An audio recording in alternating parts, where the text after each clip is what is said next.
할렐루야. 함께 예배 드리는 모든 성도님들, 주님의 은혜가 충만하길 주님의 이름으로 소원합니다. 하나님께서 은혜를 주시는 방법 3가지가 있다고 합니다. 그것을 은혜의 방편이라고 이야기하는데요. 은혜의 방편을 통해 하나님의 은혜를 체험할 수 있게 됩니다. 그럼 은혜의 방편 이 3가지는 무엇일까요? 바로 첫 번째는 하나님께서 주시는 말씀입니다. 그리고 두 번째는 하나님과 대화할 수 있는 기도입니다. 이 세 번째, 마지막은 성례입니다. 성례란 세례와 성찬식을 말하고 있습니다. 우리가 성찬식 때 무엇을 하죠? 떡과 포도주를 먹습니다. 떡과 포도주를 먹는 이유는 예수님께서 십자가에 죽기 전에 제자들과 만찬을 하죠. 예수님께서 나를 기념하라 말씀하시면서 떡과 포도주를 나눠줍니다. 그리고 그 떡을 내 살이라고 말씀하셨으며 포도주를 내 피라고 말씀하십니다. 그래서 우리는 예수님을 기념하기 위해 성찬식을 진행합니다. 성찬식은 말씀과 기도와 달리 직관적으로 느낄 수 있는 복음입니다. 떡과 포도주를 먹으면서 예수님을 기억하죠. 지금은 약식으로 이렇게 성찬식이 진행되었다면 예전엔 식사로서의 성찬식이 있었습니다. 성도들과 함께 교제하며 예수님을 기념할 수 있는 좋은 예식이 바로 성찬식입니다. 그런데 고린도 교회에 성찬식에 대해 문제가 발생이 되었습니다. 어떤 문제가 있었을까요? 먼저 고린도 교인들은 은혜의 자리에서 시험에 드는 자리로 변질이 되었습니다. 이때 당시 성찬식은 식사로서의 성찬식이라고 했죠. 즉 모든 교인들이 음식을 준비하여 같이 그 음식을 나눠줍니다. 그렇다면 주의 만찬을 준비할 수 있는 그룹은 어떤 그룹일까요? 바로 부자들이 그 음식들을 준비할 수 있었습니다.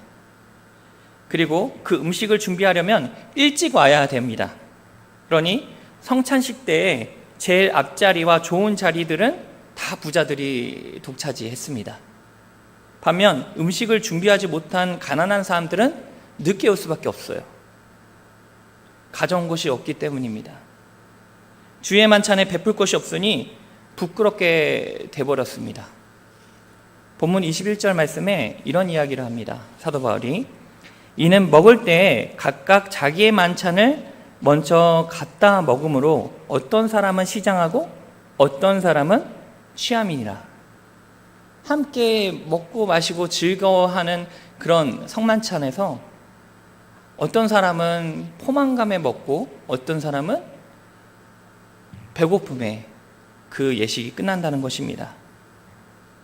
가난한 사람들을 배려하지 않고 부자들은 자신의 음식들을 먼저 먹었다는 이야기입니다. 성찬식 때 가난한 자들을 신경 쓰지 않는 채 음식을 나눠 먹으며 교제했다는 이야기입니다. 같은 교인일지라도 가난한 사람들은 배제가 되었다는 겁니다. 주의 만찬이 자신들의 개인의 만찬이 되어버렸습니다. 그리고 떡과 포도주를 나누는 성찬식 때에도 문제가 발생되었습니다. 지금의 성찬식처럼 빵과 포도주가 나눠서서 한 사람당 하나씩 배분되는 것이 아니라 한 덩어리로, 한 병으로 이런 식으로 배분이 되었습니다. 그래서 서로 배려하면서 떼고 먹어야 되는 것입니다. 그런데 부자들이 빵과 이 포도주를 먼저 많이 가져옴으로써 가난한 자들이 이 성찬식에 참여할 수 없게 되어버린 겁니다. 빵과 포도주가 남지 않고 부자들이 다 먹어버린 대가입니다. 성찬식이 주님을 기억하는 은혜의 자리가 되어버려야 되는데 부끄러운 자리가 되며 차별의 자리가 되었습니다. 또한 고린도 교인들은 하나님께서 영광 받을 자리에서 계급이 나눠졌다는 것입니다. 우리는 주님의 백성들입니다. 교회 공동체에는 부자들도 있을 것이고 가난한 자들도 있을 것입니다. 직위가 높은 자들도 있을 것이고 낮은 이들도 있을 것입니다. 교회는 다양한 사람들이 모인 곳입니다. 그런데 하나가 될 수 있는 것은 주님을 믿는 지체들이라는 사실입니다. 예수 그리스도를 믿는 사람들이 함께 모여서 함께 공동체를 이뤘기 때문에 절대로 계급이 나눠지지 않습니다. 역할만 달라질 뿐입니다. 그런데 고린도 교회는 성찬식을 통해 계급이 나눠지기 시작합니다. 음식을 가져올 수 있는 사람들과 음식을 가져올 수 없는 이들, 즉 부자들과 가난한 자들의 그런 파들이 형성된 것입니다. 한 교회의 두 파가 나눠지게 된 것입니다. 예수님께서 파를 나누시기 위해 나를 기념하라 말씀하시면서 성만찬을 준비하신 것이 아닙니다. 사도 바울도 고린도 교회의 이러한 모습에 비판을 합니다. 22절 말씀에 너희가 먹고 마실 집이 없느냐? 너희가 하나님의 교회를 업신여기고 빈궁한 자들을 부끄럽게 하느냐? 라고 말씀하십니다. 내가 너희에게 무슨 말을 하냐? 너희를 칭찬하랴 이것으로 칭찬하지 않노라 라고 이야기합니다. 우리는 예수님께서 나를 기념하라라고 하신 말씀의 뜻을 잘 알아야 합니다.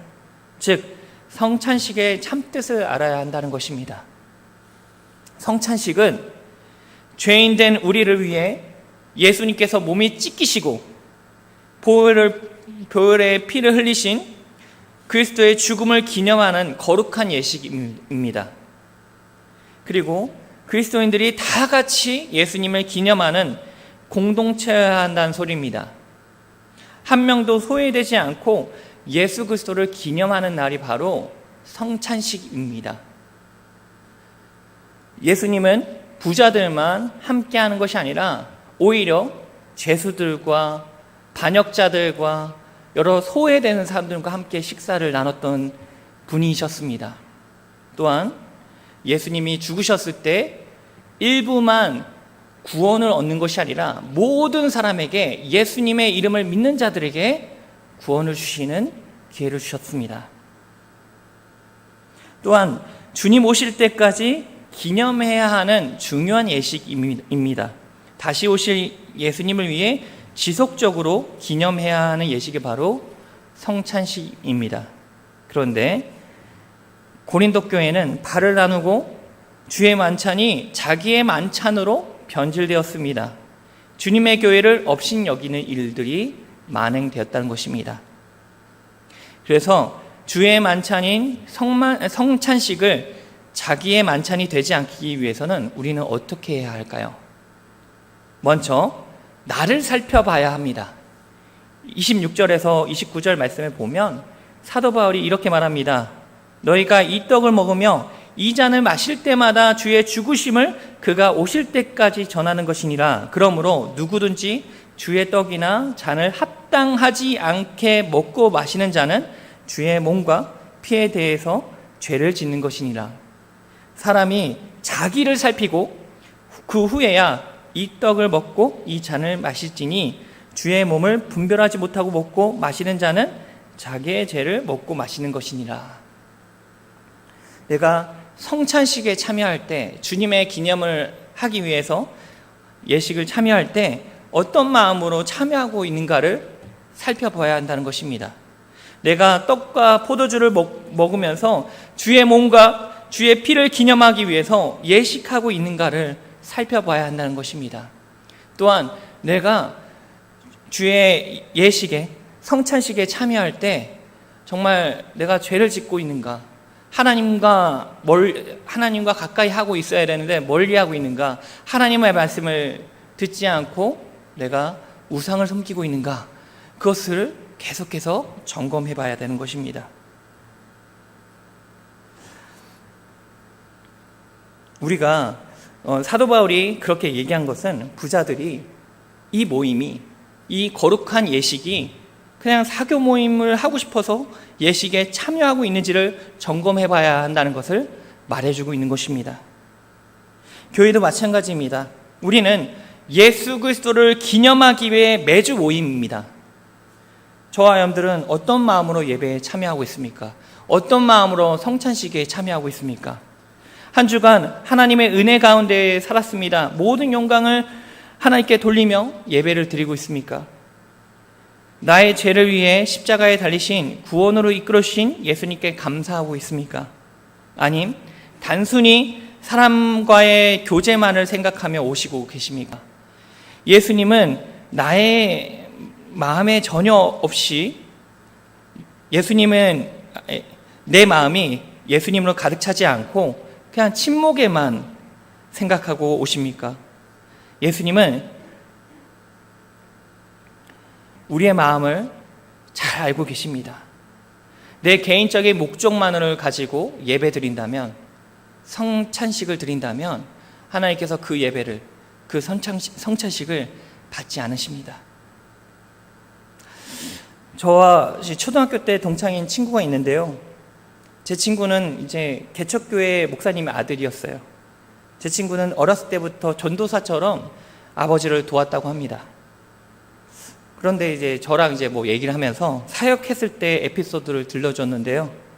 개척교회 목사님이 열심히 전도하여 적은 숫자이지만 성도 숫자를 늘리고 부흥했다고 합니다. 여러 훈련도 시키며 성도들과 교제를 했습니다. 그런데 한 성도가 목사님께 이렇게 이야기했다고 합니다.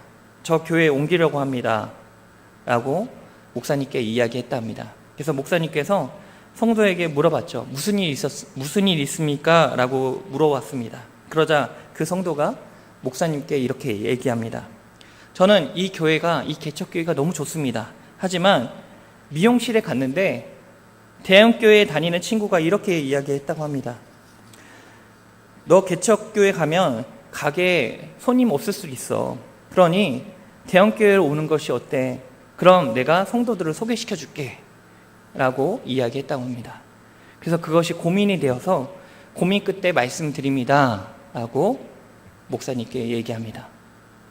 요즘 경기가 안 좋으니 교회에 옮겨야 할 것 같습니다 라고 이야기했다고 합니다. 그러자 목사님은 그냥 웃으시면서 대형교회로 보내드렸다고 합니다. 저는 이 이야기를 들으면서 한편으로는 이해가 하지만 한편으로는 이해가 되지 않습니다. 특히 미용실에서 만난 성도의 친구가 이해가 되지 않습니다. 교회는 사업 거래 장소가 아닙니다. 교회는 단순한 사교 모임이 아닙니다. 교회는 개인적인 욕심을 채우는 곳이 아닙니다. 교회는 하나님께서 세우셨습니다. 교회는 하나님 말씀이 선포되는 곳입니다. 교회는 예수 그리스도를 기념하는 곳입니다. 교회는 하나님께서 받은 그 은혜를 대하여 영광과 찬송을 돌리는 곳입니다. 교회는 하나님의 은혜를 나누는 곳입니다. 교회는 세상과 구별된 거룩한 곳입니다. 그러므로 내가 교회에 온 이유에 대해 곰곰이 생각해 보시기 바랍니다.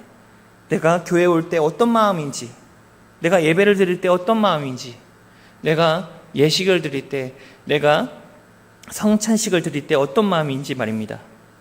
하나님의 은혜를 기억하며 예수 그리스도를 기념하며 모든 영광을 주님께 돌리는 복된 성도님들 되길 주님의 이름으로 소원합니다. 둘째, 우리는 나를 배려했다면, 나를 돌아봤다면 성도들을 배려해야 할 줄 믿습니다. 30절에서 31절 말씀에 이렇게 기록되어 있습니다. 그러므로 너희 중에 약한 자와 병든 자가 많고 잠자는 자도 적지 아니하니 우리가 우리를 살폈으면 판단을 받지 아니하려니와. 사도 바울은 고린도 교인들에게 말합니다. 성찬식 때에 연약한 자들을 살피라고 말합니다. 부자들만 먹고 사는 곳이 아니라 모든 교회가 함께 나누는 예식이 바로 성찬식입니다. 하지만 성찬식 때에 부자들은 가난한 자들이 있던 없던 자신만을 즐겼다는 것입니다. 사도 바울은 연약한 자들, 가난한 자들을 살펴보라 라고 말합니다. 그래서 사도 바울은 방법을 제시해 주는데요.